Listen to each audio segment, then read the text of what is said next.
Ashamaar kafoonee dhaggeeffattootaa fi hordoftoota biiftuu miidiyaa ni ture. Oduu yeroo ammaa akka armaan gadiitti isin dhageessa. Bulchiinsi mootummaa naannoo Oromiyaa obbo Shimallis Abdiisaa hidhattoonni WBO galaa jiran jedha. Warra hafan waliinis gadi teenyee mari'achuu qabna jechuun dubbatan. Pirezidaantiin mootummaa naannoo Oromiyaa obbo Shimallis Abdiisaa hidhattoonni WBO kumaatamaan lakkaa'aman karaa nagaan galaa jiran jechuun warra hafan waliinis mariin akka godhamu waamicha taasisan. Obbo Shimallis Abdiisaa yaada miidiyaa hawaasaa isaanii gubbatti maxxansan irratti hidhattoonni WBO galaa jiraniif mootummaan akka duudhaa keenyaatti dhiifamaa fi gammachuu guddaan isaan simachaa jira jedhan. Lola waggoota 5 kutaalee Oromiyaa adda addaa keessatti qaamolee nageenyaa fi mootummaa WBO gidduutti adeemaa turan. Mariin nagaa furuu fi mariin araaraa jaarsummaa USA fi qaamolee biroo hedduu marsaa lammaffaan gaggeeffame milkii dhabuun booda lolli itti fufuu BBC'n kutaalee hawaasaa irraa iyyaafachaa ture. Haa ta'u malee waajjiraaleen koominikeeshinii mootummaa naannoo Oromiyaa sadarkaan jiran torbaanota muraasa darban kutaalee Oromiyaa adda addaa keessatti miseensonni hidhattoota hedduun karaa nagaan harka kennachaa akka turan suuraan dabaluun gabaasaa jiru. Tarkaanfiin raayyaan ittisa biyyaa fudhateenis iddoowwan bilisa ba'an jedhanii fi hidhattoonni ajjeefaman jiraachuu gabaasan. Pirezidaanti Shimallis Abdiisaa yeroo ammaa kana hidhattoonni kumaatamaan lakkaa'aman waamicha nagaa mootummaa fudhachuun galaa jiraachuu shira diinota keenyaatti dammaqaa dhufuu dargaggoota keenyaa kan agarsiisudha jedhan. Yaadni pirezidaantichaa kun kan dhaga'ame hiree hidhattoota amma harka kennatanii galaa jiran jedhameef ajjechaa namoota nagaa irratti raawwatamu irratti BBC'n aangaa'ota naannichaa fi gaafii dhiyeesseef deebii eeggataa wayita jirutti jedhama.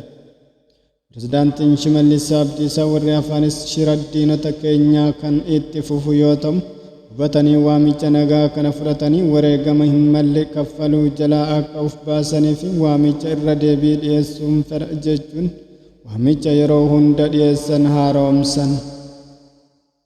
Itti dabaluunis dargaggummaan siyaasa qawween furamu yaada jedhutti goolabamuun ga'ee hunda keenyaatti jedhan. Garaagarummaan siyaasaa kaleessas tureera har'as ni jiraata borus jiraachuuf jira jechuun kan dubbatan. Haruu boqonnaa qabsoo garaagarummaa siyaasaa akka afaan qawweetiin furamutti itti yaadamuun cufamuun dirqama hunda keenyaa ta'uu qaba jedha obbo Shimallis Abdiisaa. Mariin nagaa malee itti fufee akka gaggeeffamu hidhattootaaf waamicha godhan. Hidhattoota garaagarummaa jiru sibiilaan furuuf ifaajanii fi qarri mootummaa marii nagaatiif banaa ta'uu irra deddeebiin mirkaneessa. Gadi teenyee mari'achuun imala dargaggeeyyii fi uummata keenyaa karaa nagaan kutannoo fi badhaadhinatti akka taasisnu imaanaa jechuun barbaada kan jedha obbo Shimallis Abdiisaa.